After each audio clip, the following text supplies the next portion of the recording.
This is problem 2 of standard AGA 5, where we're going to use informal arguments to establish facts about angle sum and exterior angles of triangles.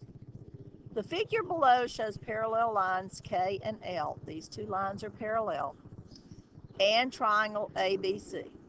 Describe how to use the properties of parallel lines cut by transversal to show that the sum of the interior angles of triangle ABC is 180. Okay, so we're trying to prove that the interior angles add up to 180. Let's start this way.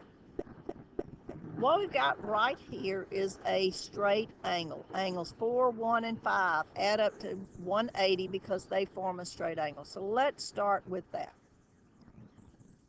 The measure of angle 4 plus the measure of angle 1 plus the measure of angle 5 is 180 degrees. How do I know that?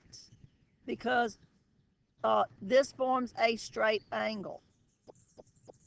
These form a straight angle, and the measure of a straight angle is 180 degrees, right?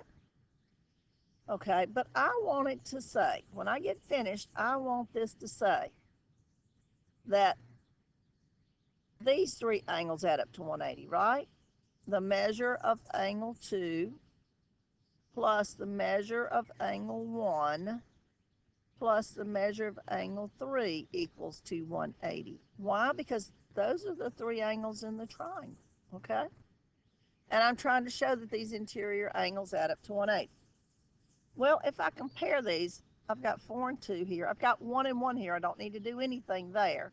I have 5 and 3 here. I need to find a way to substitute the measure of angle 2 for the measure of angle 4. Is there anything that could show that angle 2 and angle 4 are congruent? We've got angle 4 here, we've got angle 2 here.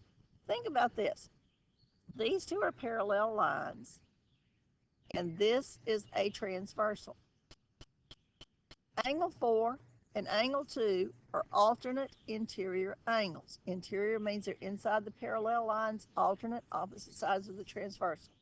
We've already learned if you have alternate interior lines with parallel lines, alternate interior angles with parallel lines, these angles are congruent. So I know here that the measure of angle 4 is equal to the measure of angle 2. So that's going to let me put measure of angle 2 in place of measure of angle 4. Now let's look at this 5 and 3, and I'm going to put this in a different color so we can see it without being confused. Okay, we still have our two parallel lines, and now we've got a transversal here, a different transversal. Ignore this over here. Now we've got this one. If I've got that, angle 5 and angle 3 are alternate interior angles. Interior because they're between the two parallel lines, alternate because they're on alternating sides of the transversal. So angle 5 and angle 3 are congruent, okay?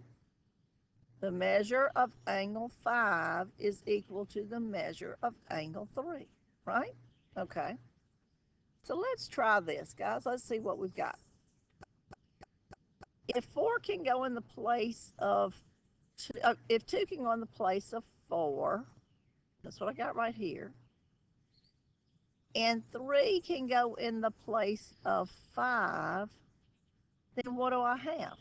I've got the measure of angle 2 plus, and this one didn't change, the measure of angle 1 plus the measure of angle 3, because I can substitute that one there, equals 180. How did I get that? I knew that these were alternate interior angles formed when two parallel lines intersect, and then all I did was substitute. Now I have proven that the three angles in this triangle add up to 180 using parallel lines and the angles that are formed when they're cut by transversal, these alternate interior angles, and by using a straight angle.